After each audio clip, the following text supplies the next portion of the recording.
Welcome to the Wizards of Ecom, your no-fluff playbook for online success. Each episode is fully packed with actionable tactics you can implement in your business right now. Take your life to a higher level and excel in your online success. It's time to work on you and your business. Let's do this.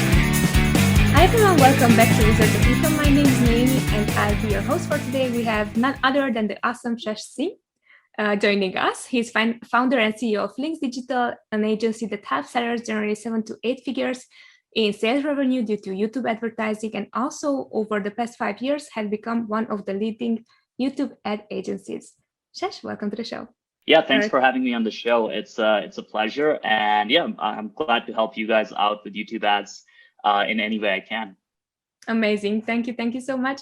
So for today, the reason I want to have you on the show, basically, I found your awesome free content that you share on YouTube, your YouTube channel, the Shash Singh Links Digital University, and I found it super helpful. And I love the way how you try to simplify yet very complex things to make everyone understand, hey, this is the way how to do things correctly. And when it's coming to YouTube ads, these are the things which you should do or should not do. So basically, that's why I would love to have your insights on YouTube ads, because most of the time people are aware that there are such things as YouTube ad, but they are not using it, or they don't know how to use it to scale their Ecom business. So therefore, what should one be aware of before starting with YouTube ads? I think this would be my first question. Yeah, so it's actually interesting. A lot of e-commerce store owners think that YouTube ads can't work for e-commerce. They think that it only works for courses and so on, but that's actually not true. There are a lot of e-commerce brands really doing well with YouTube ads. You've had billion-dollar acquisitions like Dollar Shave Club that basically use YouTube ads as their main acquisition channel. And so there's been a lot of YouTube ad success stories. For example, one of our clients, we made them over $1.1 million selling indestructible shoes with YouTube advertising, right? So number one is YouTube ads can work for e-commerce, right? It's not something that just is for courses. It can also work really well for e-commerce brands and for basically direct-to-consumer brands. Now, the second thing you kind of need to know is that YouTube is different than Facebook. For one, the metrics that work in terms of the product that you can sell with YouTube ads are different than Facebook ads, right? So one thing I always like to say is Facebook ads usually works much better for lower ticket items, for products that are lower priced, while YouTube ads works really well for higher ticket items, right? Usually with YouTube ads, you're buying very qualified traffic and traffic that's very interested. They've watched a full video. They're very interested in your product. However, because of that, the click cost can be higher, but these people are usually buyers, like qualified buyers, and usually convert really well. So because of that, usually the rule we have is basically we want to make sure that if you're selling an e-commerce product with YouTube ads, you want to sell something that's a little bit higher priced. So usually, what we've seen work well is, $50 and higher works pretty well, right? Like we've gone lower. We've had products that have sold for $35 to $40. But usually with those products, the conversion rates were extremely high, right? So that's something to keep in mind. And that's why usually for beginner e-commerce sellers, I usually say, hey, test out on Facebook ads first and then scale on YouTube. Because one of the advantages of YouTube ads over Facebook ads is that scaling is a lot simpler. So with YouTube advertising, you can usually scale very aggressively. While with Facebook, you do really well at a $100 a day budget, but once you start trying to scale, things can really start kind of going RA, and your cost per acquisitions can go up.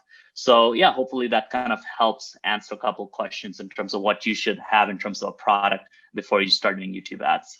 Brilliant. Yeah, definitely. And also the fact that you were mentioning, hey, if you try to see how this works first, it should be like a higher ticket item versus like a lower ticket item. I think that for me is like makes total sense, and I think also for the listeners as well. What type of products does work for YouTube ads, and which ones are the ones that you shouldn't go for besides the price? Yeah, so honestly, I've seen everything work with YouTube ads. I've seen things like apparel. So like, for example, one of our clients, they sell kind of like basically a very comfortable bra. So usually women's bras are very uncomfortable, and they basically create a bra that's extremely comfortable. And we were able to sell this with YouTube ads quite profitably. Another example was like obviously the shoes, indestructible shoes. I've seen all kinds of products from basically personal grooming to, kind of like keto and supplements.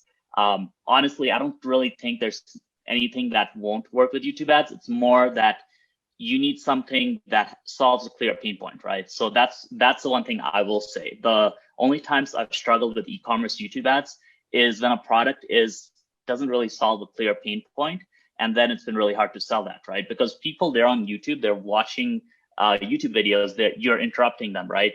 So you have to solve a clear problem in their life for them to take action, right?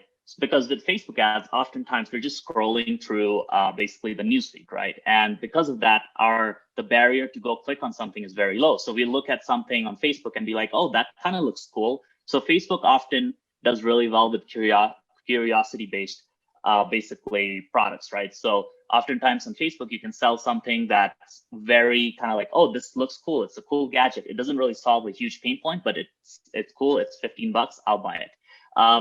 While on YouTube, usually curiosity-based, kind of products don't work as well unless they solve a really clear pain point. Because on YouTube, they're already doing something that is of a higher intent. They're already on their way to watch a video or so on.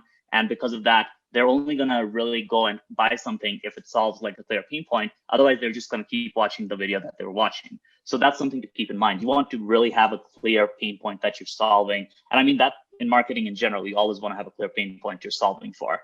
But especially with YouTube advertising, the platform really punishes kind of a weak pain point, right? So if you're not solving a clear pain point, it often doesn't work well. I love that. How obvious does the pain point has to be in order to solve it? To give you an example, like, look, I have the problem. I need water. I don't have water. This is the water for you. Versus someone just going with a glass of water, like casually from the living room to the kitchen, let's say.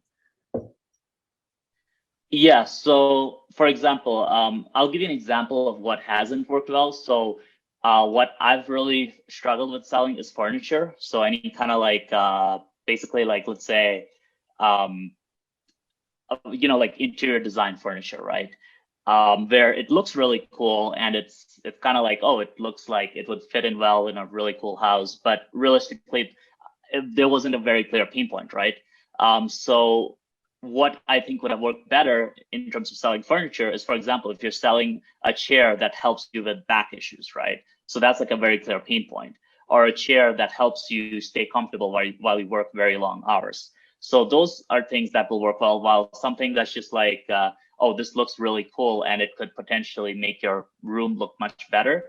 I don't think that's a clear enough pain point, right? That's much more, that's something that somebody who's already looking for that would buy. But usually if you're hitting somebody with a cold traffic ad, they're not already looking for that, right? So that's kind of an example of where you want to have a very clear pain point to solve. I love that. So would you say that lifestyle items are not selling as well as, for example, things that you really need now to solve a problem? I mean, if you can make your lifestyle product solve a problem, it will sell well. Got it. Makes sense. Right. So that's the key here. With YouTube ads, every single YouTube ad I've seen that has done well, every single YouTube ad I've run that has done well, has solved a very clear kind of issue, right? And honestly, every problem has a pain point it's solving. It's just that you have to be very clear on it. And you just have to figure out what that pain point is. Yeah, makes sense. So really, what budget does it require for starters? Sorry, say that again. What budget do you require for starters? Because you were mentioning about Facebook ads and YouTube ads. What's the difference, budget difference? Yeah, so in terms of budget, so again, this is going to really depend on basically who you are, right? Like if you're a big brand, you're going to start with a bigger budget. For our agency clients, we recommend at least a $300 to $500 a day testing budget. However, for our coaching clients, we usually recommend like $100 to $200, maybe $300, right? Because obviously, if you're just running ads on your own, there's less cost involved in terms of paying an agency. So you don't really need to have a kind of a bigger budget to justify it. So I would say if you're just listening to this podcast, $100 a day is enough, right? Like even me, like right now I'm running my own ad campaigns for our agency and our course, and we're spending like 150 to 200 a day on testing, right? That's kind of a decent budget to get started with. Got it. That sounds great. It's very similar also to Amazon PPC, so the price range. So I love it. It's just enough. We're talking about YouTube ads versus Facebook ads. What pros and cons do you have with each of them? For example, with YouTube ads, what you can do that you cannot do with Facebook ads? Yeah, so with YouTube ads, the pros are that there's a lot of scale. There's a lot less compliance issues. Facebook often bans ad accounts out of nowhere, which I'm sure, you've probably experienced, probably your viewers have, your listeners have definitely experienced that. So Facebook often just bans ad accounts left and right. And with YouTube advertising, one of the benefits is the scale, right? Because with YouTube ads, we've been able to scale campaigns to $25,000 a day. Usually you find it's a lot more stable when scaling. And because of that, it becomes a platform that's really good to expand out your customer base. While with Facebook ads, I think where Facebook really excels at is lower ticket items and lower scale, right? So if you're spending $100 a day, Facebook is really good at finding those customers at $100 a day. While with YouTube ads, usually if you're spending $100 a day versus $1,000 a day, there's not that much, like the algorithm doesn't really do a good job until you're spending more money, right? So usually the beginning of your ad campaign in YouTube when you're testing ads is a lot rougher than with Facebook ads, where usually the first couple of weeks, first couple of months at a low budget are a lot smoother and a lot more profitable. So YouTube is definitely, in my opinion, the platform you go to scale, while Facebook is where you go to test and kind of get your initial data and get some initial profitability. Got it. So if I understood correctly, first know exactly your audience, know exactly what they want and how to deliver them the right things, and afterwards, or the right product, and afterwards you can scale and go to YouTube and just make or break the budget with it and make money. Exactly. Obviously. Yeah. Exactly. Yeah. Got it. Is there anything common or common misconception when someone is starting with YouTube ads that they are not aware of? So a common misconception is the creative. A lot of people, when they start with YouTube advertising, what they do is they essentially use the creative that's working on Facebook, and you can't really do that. You need to understand that YouTube is its own unique platform. So for example, on Facebook ads, you'll often see a lot of ads that they're kind of like slideshow ads, or they have some basic video, but there's no voiceover, there's no character, it's very low budget production with really kind of just like a quick demonstration of the product, but without any kind of story to it, without any kind of voiceover to it. And that works well on Facebook, because on Facebook, a lot of times when people are scrolling through their newsfeed, they are, what happens is they have the video plays and it's on auto mute, right? Like you don't have sound unless you click the little sound button. So because of that, the sound isn't as important with Facebook video ads. While with YouTube video ads, sound is really important because every single video on YouTube has sound, right? Like sound is automatically enabled on YouTube. If you see a YouTube ad, it's got to have sound. And so because of that, usually what people miss when they translate their Facebook ads to YouTube ads is that YouTube viewers expect either a voiceover or a character, like somebody in the ad that's actually demonstrating and showing the product, right? It's like they want that human connection. And one of the big reasons for that is the fact that, on YouTube, people are watching vloggers, people are watching all these videos where there's a human being taking them through the product, right? A human being taking them through the video and kind of explaining what's going on and being the narrator. So that's one of the key differences, is you definitely need that human being in there, whether it be a voiceover or an actual actor in the video ad. Mm-hmm. That's amazing. And I would also say, obviously, the structure of the video is different. On YouTube, you want to have a very strong hook, so you grab their attention, and then you basically want to have a kind of a story arc, right? Like, so you basically have a strong hook, you build up credibility. Basically, why should they trust you or your company? You demonstrate the product, show the benefits. You need to have strong call to actions where you actually tell them to go click the link above or below. And you basically also want to show social proof in there, right? So basically you have this 1.5 minutes, maybe 2-minute video ad, and you want to make sure you have all these elements you're taking off. So social proof, build credibility and authority, strong call to actions, a strong hook, etc. So all of those in combination make a good video ad. You mentioned something 2 minutes. What is the best performing ad, or which products perform with which type of like timing? Best? So in terms of the length, what I like to say is you need it to be as long as you need it to be to basically convince them to go check out your product and click the link, right? So you don't want to make it long just for the sake of being long, right? But at the same time, if you make it very short and you're not able to hit the key elements of persuasion, and you're not able to show them kind of the key benefits of your products or the key features, then that's also an issue. So basically with the ad, don't try to hit a certain time length. Just try to hit those elements that you need to hit to convince them. And usually what will end up happening is the ad will be maybe anywhere from a minute to maybe 3 minutes long, right? And then you can test different lengths of ads, right? In our experience, usually our best ads are typically around the 2 minutes mark, especially for e-commerce. Although 1 minute can also work well. So it really depends on the product as well, right? Because certain products, if you have a product that has a lot of different cool benefits, right? So it can help the user in a lot of different ways.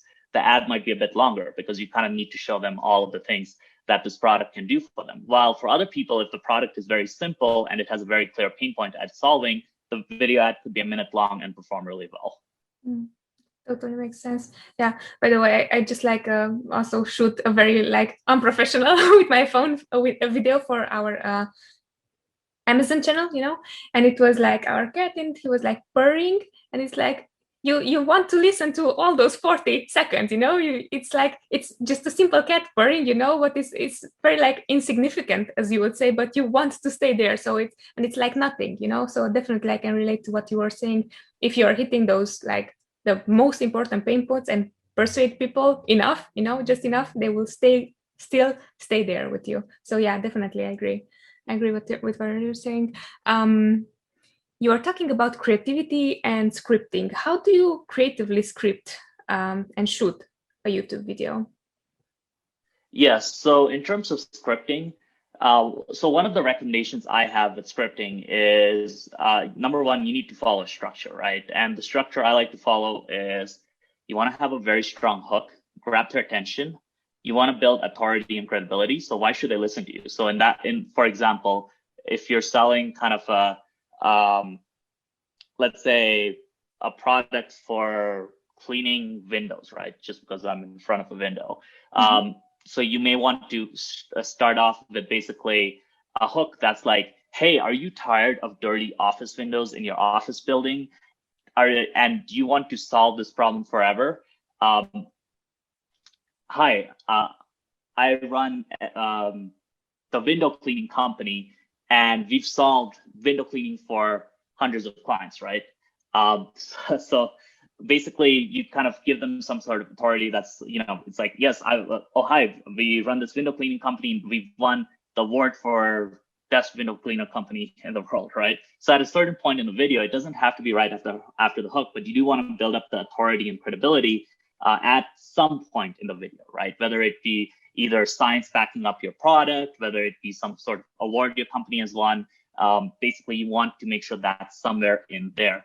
Now, what you want to really do with that hook is you want to really make sure you call out their pain point, right? So as I said, like, hey, are you tired of dirty office windows? And then you can dig deeper into this, right? Do you wish there was a way to just not have, do you wish there was a way to just have your office windows cleaned without ever worrying about it, without ever thinking about it automatically, right? And that's what we do, right? So and then you build up the authority and credibility a bit, and then you actually demonstrate the product. Now, I don't know, I guess it could be kind of like a window cleaning product cleaner thing that they're selling, and you basically show them that, hey, we've developed this window cleaner product based on NASA science that basically was developed while they were building the space shuttle because they needed to clean windows, right? So you're building a story behind it. Obviously, you want to make sure that story is real. This theoretical window cleaning product that's developed based on NASA is just something I'm kind of pulling out of my head right now. But you want to build a story about it and demonstrate it visually, right? So you want to make sure there's like basically visual edits in the video where you're perhaps showing kind of like infographics, or you're showing kind of, basically different visual scenes to demonstrate whatever story you're telling them, right?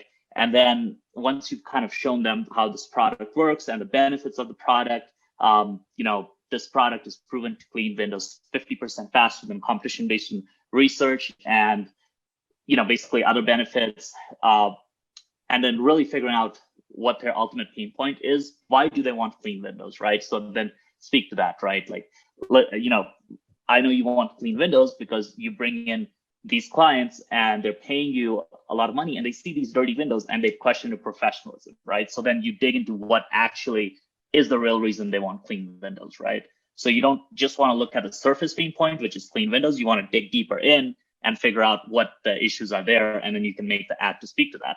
So basically, there's also the element of call to action. So you want to make sure you have very strong call to actions in the video. So you want to make sure you tell them very clearly, hey, click the link above or below to go onto our website and get a free trial of our, get a free sample pack, right? Whatever the offer is. So if the offer is a free sample pack and then they get auto rebuild onto like their subscription, just tell them, hey, we have a free sample pack.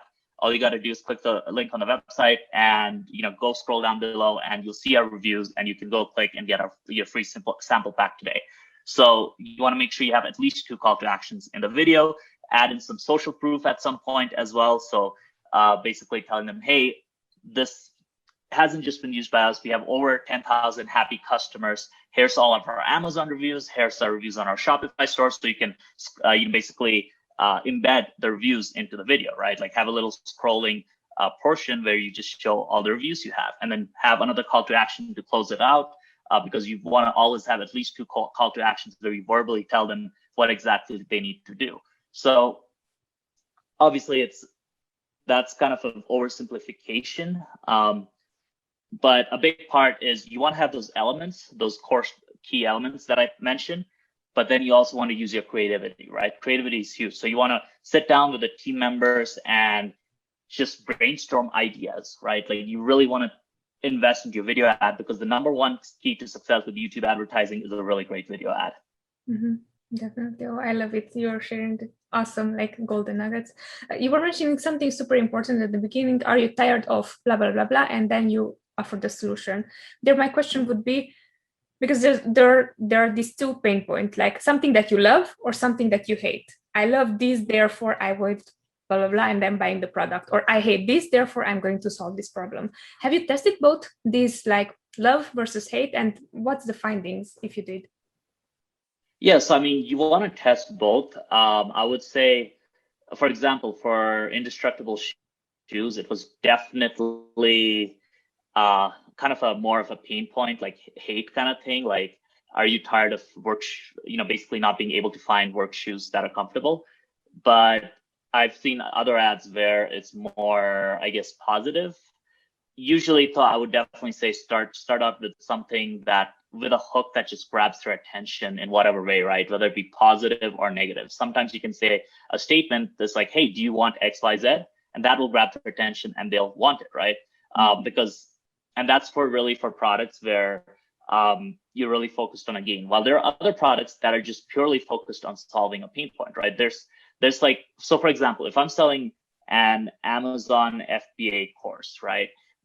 A lot of times, yes, you're solving pain points in the sense that people are tired of being broke.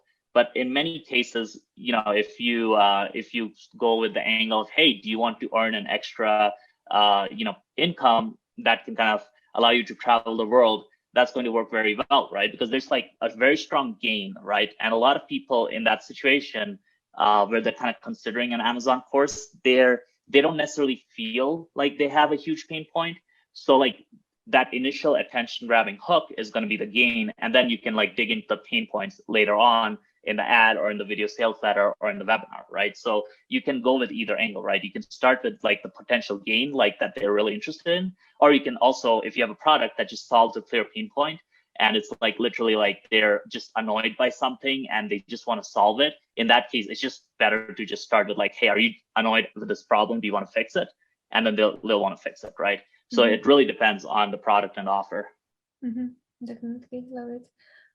Shash, is there any questions that I should have asked and they haven't asked until now?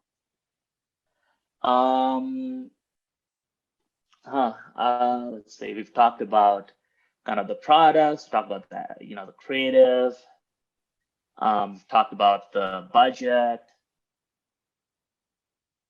I guess if you want to get in more technical, you could ask about targeting options. Sure, so let's go. Yeah, sure. Let's ask that. Yeah. Let's do that.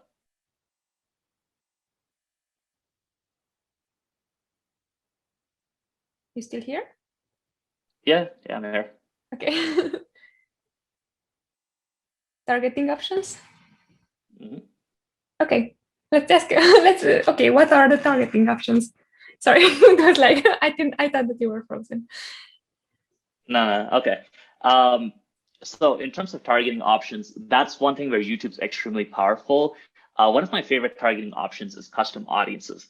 So you can literally plug in a URL of a competitor and Google will create an audience that it thinks is kind of people that are similar to people who go to that competitor's website based on all the data that Google has with Google Analytics, with basically that huge network, right? So that's really powerful because, for example, for a bra brand, one of the audiences we used was other bra companies, and those worked really well. So we target victoriassecret.com as a custom audience, and then Google will go and deliver it to people that it thinks are very similar to people who go to that website.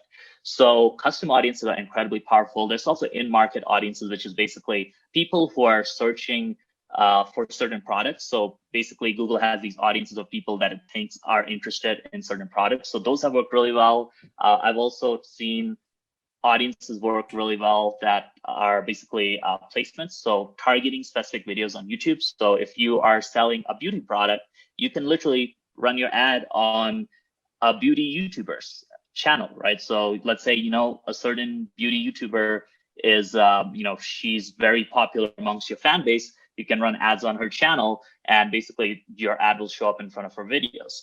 So those are kind of a few options. There's also custom intent, which is based on what they're searching for in google.com. So on google.com, if they search for eyelash extensions, you can target them on YouTube. So yeah, there's an incredible number of audiences, and that's my favorite part about YouTube ads. There's just so much you can do with the audiences with YouTube advertising. I love it. So basically, if you have your competitor here, let's say because you're coming from e-commerce, you know your main competitors and you can run ads. But for example, like in this scenario, most of the e-com sellers, they don't care about the other stuff. They are on Amazon and that's all what they know. So in that scenario, where would you go to find them or find ways or their audiences? I mean, there's always usually at least a few e-commerce brands that are selling off on Google.com, not on Amazon, but on a Shopify store. Okay. And if there aren't, then this is your chance to become a really rich e-commerce brand owner, because if there's no competition outside of Amazon, you're literally the only person doing it, right? So then you just basically have the full field open to just scale. So yeah, I mean, basically just doing some quick Google searches, you'll find other brands selling the same kind of similar niche or similar product. But usually they'll show up, they're either doing Google PPC ads, or they're doing, on Facebook, they're doing ads. Usually it's quite easy to find them. If you're struggling, then go on Amazon, find those brands, and then try to see if you can Google the brand name to find their Shopify store. Mm-hmm. Love it. That's brilliant. That's a small nugget that it's it's super helpful. All right. I think I asked all the questions I had to ask. It's you're amazing. You're just sharing a lot of knowledge and a lot. This is what I loved about your videos. It's exactly the same person, simplifying as much as possible a super very complex, issue that makes, I think that's super helpful because it makes everyone understand, hey, if someone else this complex could do it, I can also at least start small. So yeah, definitely. I'm loving that. All right. What does working with you look like, Shash? Yeah, so we basically work with clients in two ways. We have an agency. So for clients who are usually already at the 6-figure a month mark, basically they own a 7-figure brand and they want to scale it to 8 figures. We use YouTube ads to scale it and we do it for them. And the other thing we do with clients is we have a coaching and training program where we actually walk them through how to run YouTube ads and kind of help them, provide them with feedback, and basically give them the whole training that they need to get started with YouTube ads. And usually those are for smaller brands or for smaller, basically sellers, right, who are looking to use YouTube ads. And yeah, basically, if you want to find out about basically what we do, you can go to linksdigitalagency.com and you can take a look at our agency services there. And I'd recommend you check out my YouTube channel, right? I think, as you mentioned, the YouTube channel, that's something we put a lot of work into. There's all those videos being updated every week. And we got tutorials, we got strategy videos. So if you go to my YouTube channel, which is Shash Singh and then Links Digital University, you'll find like an e-commerce playlist, and that should really help you out. Yeah, definitely. That's how I started, and it helps tremendously. To be respectful of your time, I love to ask 3 questions, the final questions, wrap-up questions. Yeah. So first off, it's like, what's a $50 investment you recently made that helped you improve your video making skills? My video making skills, $50 improvement, $50. I mean, I got a lav mic. Unfortunately, I'm not using it right now because it's at home, but it was like $40, and it's really helped my audio quality in a lot of the videos I shoot. And I would also say, yeah, I think that's definitely been a good purchase for improving my video making quality. Just good audio is essential. Definitely. Do you mind sharing also the brand or something people might be interested in buying it? I don't remember the brand name, but if you just look up lavalier mic and just look up reviews on Amazon, just get something with good reviews and you'll be fine. They're all pretty good. Definitely. They're just like the clip-on mics. Those are the best. Like they're better than the directional mics. You just clip them on. They're easy to use, and yeah. Yeah, definitely. What are your top 3 favorite books and why? That's a really tough question because like they all change. I love science fiction, so I think Foundation series is definitely up there. In terms of self-development, I think Scott Adams has a really good book. It's called the name is Scott Adams. One second, I'm gonna I'm starting to like you even more. Yeah. It's How to Fail at Almost Everything and Still Win Big. I really like that book. Yeah, me too. I'm also Scott Adams fan. Yeah. Yeah, I love Dilbert. Yeah, so that would be another great one. And then from there, third book. It's hard to say because, like I have a bunch of books I really like. And it's hard to say which one would be like top 3. First, I think to your mind. I guess you can do it. Come on. Yeah, Busy. I think it's fine. Lord of the Rings was great. Like I really enjoyed reading the Lord of the Rings books. The Hobbit was great. I don't know, all the self-development books, they all just they just are jumbled together in my mind, right? Like I feel like I feel like the books I really remember are like the really good like story books. Definitely. Those are awesome books. All right, so how can people get a hold of you? Say hi, ask about your services, just chat or contact? Yeah, so my YouTube channel, Shash Singh, Links Digital University. There's a Facebook group we have called YouTube Ad Buyers where you can ask questions in there. And yeah, the website, LINX and then digitalagency.com. So linksdigitalagency.com is the third way. Yeah, and yeah, you can also reach out to me on Facebook. It's just my name and you can find me there. Awesome. Well, Shash, it was a pleasure having you on the show. I think that everyone, me included, learned a ton. And now I think it's like time for action, Definitely. Yeah, I'm really glad you enjoyed the interview and I'm happy to help. And hopefully everybody who's listening to this, I hope you guys get a ton of value from this. Yeah, I'm sure that they will because I did as well. And I think that if I did that, then they will as well. I'm super confident, as you can tell. I appreciate it. Yeah, sure. My pleasure. And everyone who's still listening, thank you so much for your time. And if you haven't already joined our awesome free Telegram group chat, please do so. It's amazongroupchat.com where you can ask or share your ideas about the next topics. So till then, see you. Bye. Awesome. It was fun sharing this episode with you. If you found value in what you've heard, please show your love with a subscribe, rate, and review of the show. Until next time.